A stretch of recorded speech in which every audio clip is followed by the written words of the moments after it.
नमस्कार। प्रस्तुत है आज का चिंतन। जागृत तंद्रा में विभोर मनुष्य वास्तव में आधा मनुष्य है। अर्ध जीवित और अर्ध मृतक मात्र उसे कह सकते हैं। जैसे शरीर के एक भाग को लकवा मार जाए और दूसरा भाग अच्छा रहे तो उससे क्या काम हो सकेगा। किसी आदमी का एक हाथ, एक पैर, एक कान, एक नाक, आँख नष्ट हो जाए तो उस बेचारे की क्या दुर्दशा होगी। इसी प्रकार जो अर्ध तंद्रा में पड़ा रहता है वह अधूरा मनुष्य जीवन संग्राम में विजय प्राप्त करने वाला योद्धा नहीं बन सकता। लापरवाही एक मानसिक लकवा है जिससे आधा मस्तिष्क लुंज पुंज हो जाता है। ऐसे मस्तिष्क अपाहिज दरिद्रता के चिथड़े में लिपटे एक कोने में पड़े रहते हैं और जीवन के भार को किसी प्रकार गिरते मरते ढोते रहते हैं। उन्नत, समृद्ध एवं संपन्न जीवन तो उनके लिए आकाश कुसुम की भांति दुर्लभ है। जीवन को धूलि में मिला देने वाला यह सत्यानाशी रोग जब रोगी चाहे तभी जा सकता है। यह रोग ठहरता तभी तक है जब तक रोगी उसका विरोध नहीं करता और अपने में उसे ठहरने देता है। पर जब वह विरोध करने और हटा देने को उतारू हो जाता है तो फिर उसका ठहरना नहीं हो सकता। प्रकाश के अभाव का नाम ही अंधकार है। वैसे स्वतंत्र रूप से अंधकार का कोई अस्तित्व नहीं। इसी प्रकार लापरवाही भी स्वतंत्र चीज नहीं है। जागरूकता का अभाव ही लापरवाही है।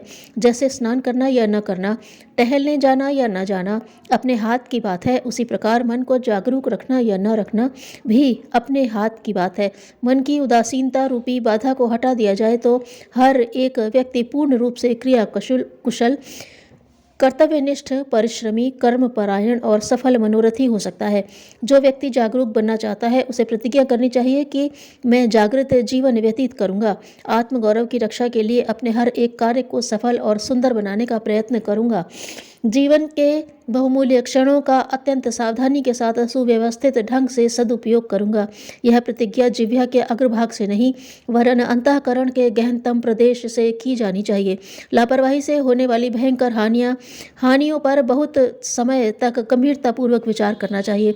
जिन लोगों के लापरवाही के कारण जीवन दुर्दशाग्रस्त हो रहे हैं उनकी दशा का सुविस्तृत चित्र कल्पना लोक में खींचना चाहिए और विचार करना चाहिए कि यदि उनमें यह दोष न रहा होता तो कितना आगे बढ़ गए होते। इसी प्रकार उन लोगों के जीवनों पर दृष्टिपात करना चाहिए जो साधारण सी स्थिति में रहते हुए भी अपने अध्यवसाय के कारण कितना आगे बढ़ गए हैं। एक वे हैं जो लापरवाही के कारण ऊंचे से नीचे गिरे, दूसरे वे हैं जो जागरूकता के कारण नीचे से ऊपर चढ़े। इन दोनों प्रकार के मनुष्यों की आरंभिक और अंतिम अवस्था के अंतर को ध्यानपूर्वक देखने से पता चलता है कि सावधानी में कितनी महानता और असावधानी में कितनी भयंकरता भरी पड़ी है। जो मनुष्य संसार में उत्साही हैं उनके लिए कुछ भी दुर्लभ नहीं है। एक मूर्ख मल्लाह था। वह यात्रियों को नाव में बिठाकर पार ले जाता और उतर जाने पर किराया मांगता। इस पर आए दिन झंझट होता। कटु शब्द कहने पर उसकी पिटाई भी रोज होती। एक दिन एक संत उसकी नाव में पार उतरे। रास्ते में उन्होंने उसे 2 शिक्षाएं दी। एक तो यह कि यात्रियों को चढ़ाने से पहले ही किराया वसूल कर लिया जाए और बात बात में आवेश में न आया कर। वार्ता करते रास्ता कट गया। संत से किराया मांगा तो उन्होंने कहा उनके पास तो कुछ भी नहीं है। जो शिक्षाएं दी हैं वे कम मूल्यवान नहीं है। मल्लाह ने कहा मुझे शिक्षा नहीं, पैसा चाहिए। झगड़ा बढ़ने लगा। इतने में नाविक की पत्नी भोजन लेकर आई और पति को समझाया कि वे राजगुरु हैं, इनसे झगड़ा ठीक नहीं। पत्नी की शिक्षा पर उसका क्रोध और भी दूना हो गया और थाली सहित भोजन पानी में फेंक दिया। समाचार राजा तक पहुंचा। उन्होंने सेना भेजी और मल्लाह को जेल भिजवा दिया। उसकी नाव भी जब्त कर ली। संत ने उसे जाकर छुड़ाया और समझाया कि जो 2 शिक्षाएं उसे दी थीं वे उसे आर्थिक लाभ भी देंगी और हानियों से भी बचाएंगी। मल्लाह की समझ में अब वे शिक्षाएं आईं और उसके अनुसार आचरण करके सुखी रहने लगा। एक युवक स्वामी विवेकानंद के पास गया और संक्षेप में गीता का सार समझा देने का आग्रह करने लगा। स्वामी जी ने कहा खेल के मैदान में जाओ और देखो कि खिलाड़ी कितनी दिलचस्पी से खेलते हैं, पर हार जीत की चेहरे पर तनिक भी झलक नहीं आने देते। यही गीता का सार है। कभी कभी अनीति में प्रवृत्त होने वाले भी तर्क का आश्रय लेकर बचने का मार्ग निकालने का प्रयास करते हैं, किंतु समझदार व्यक्ति उन तर्कों का सही जवाब परोक्ष प्रेरणा रूप में देते हुए उन्हें सही मार्ग पर चलने हेतु प्रवृत्त कर देते हैं। एक न्यायाधीश था। वह बड़ा भक्त था।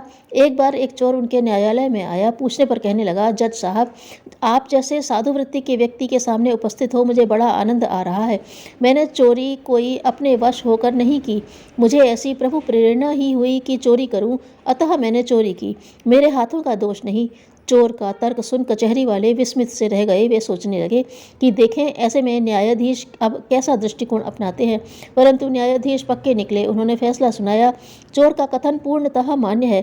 जिस भगवान ने उसे चोरी करने की प्रेरणा दी, उसी भगवान की प्रेरणा से मैं इस चोर को दंड देता हूँ। अगर नर नारी को स्वयं नहीं उठाते तो नारी स्वयं उठ खड़ी हो, जैसे मीरा स्वयं उठ खड़ी हुई थी।